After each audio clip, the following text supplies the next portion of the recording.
नमस्कार, न्यूज़ 18 के digital platform पे आप मुझे देख रहे हैं। मैं हूं आपके साथ में अमनदीप। 53 साल के टेक प्रोफेशनल अरुण कुमार तिवारी की पिछले हफ्ते माउंट एवरेस्ट से उतरते समय हिलेरी स्टेप के पास में मौत हो गई। अब वह हैदराबाद के रहने वाले थे और उनके परिवार ने अरुण कुमार तिवारी का शव पहाड़ पर ही छोड़ने का फैसला किया है। ये फैसला उन्होंने आस्था, हिमालय के प्रति उनके प्रेम और डेथ जोन से शव को वापस लाने के असंभव काम को देखते हुए लिया है। पायनियर एडवेंचर ने भारतीय अभियान टीम को संभाला था। उन्होंने शुरू में 8000 मीटर से ज्यादा की ऊंचाई से शव को इंसानी मदद से वापस लाने के लिए $1,14,000 यानी कि लगभग 1.1 करोड़ रुपए का खर्च बताया था, जिसे बाद में एकजुटता रियायत के तौर पर इसे घटाकर $94,000 किया गया था, यानी कि तकरीबन 89 लाख रुपए। और ये एवरेस्ट की चोटी पर चढ़ने के खर्च का 2 गुना है। निवेश कार्की ने बताया है कि कैंप 4 से अंतिम चढ़ाई शुरू करने के तुरंत बाद अरुण कुमार तिवारी को बहुत ज़्यादा थकान महसूस हुई, लेकिन अपने निजी शेरपा गाइड के बार बार नीचे उतरने की सलाह के बावजूद वह आगे बढ़ते रहे। कार्की ने कहा है कि उन्होंने कहा कि जब चोटी इतनी साफ दिखाई दे रही है और पहुंच के भीतर है तो वह अपने सपने को किसी भी हाल में नहीं छोड़ेंगे।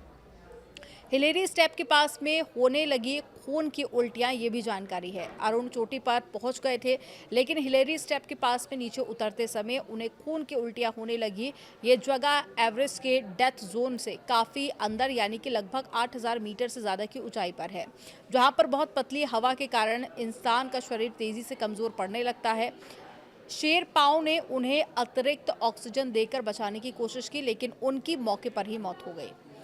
डेथ जोन से शव निकालने के मिशन में 8 से 10 शेरपाओं की ज़रूरत होती है, जिन्हें कई दिन लगातार बर्फ में जमे शवों को काटना पड़ता है, उन्हें रस्सियों से सुरक्षित करना पड़ता है और फिर उन्हें हिमस्खलन की आशंका वाले खतरनाक रास्तों से होते हुए कैंप तक नीचे लाना पड़ता है। इस ऑपरेशन में बड़ी मात्रा में बोतलबंद ऑक्सीजन भी खर्च होती है और बचाव दल के लोगों को फ्रॉस्ट बाइट, यानी कि ठंड से शरीर का सुन्न पड़ जाना, तूफानों, अत्यधिक थकान और जानलेवा ऊंचाइयों से गिरने के जोखिम का सामना भी करना पड़ता है। बीमा में हेलीकॉप्टर से बचाव तो है ही, इसके अलावा शव को हाथों से निकालने का खर्च भी शामिल है।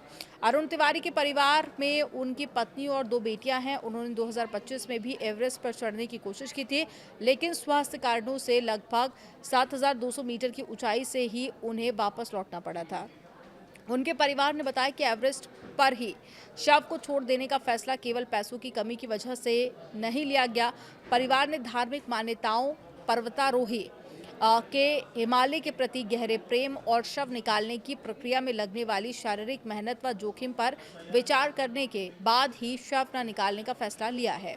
और परिवार ने हिमालय में तिवारी की मृत्यु को एक प्रकार की समाधि के रूप में स्वीकार किया है। इसके पीछे हिंदू मान्यताएं और पहाड़ों का आध्यात्मिक महत्व ही मुख्य आधार है। अब वह हिमालय का एक हिस्सा बन चुके हैं और एक तरह से वह अब भगवान शिव का ही एक अंश है। इतनी अधिक ऊंचाई पर हड्डियां बेहद नाजुक हो जाती हैं, भुरभुरा जाती हैं और शव को भी काफ़ी क्षति पहुंचती है। उन्होंने कहा कि हम नहीं चाहते कि उनके बच्चे उनके शव को शत विशत हालत में देखें। फिलहाल इस पर आपका क्या सोचना है, कमेंट सेक्शन में ज़रूर बताइएगा।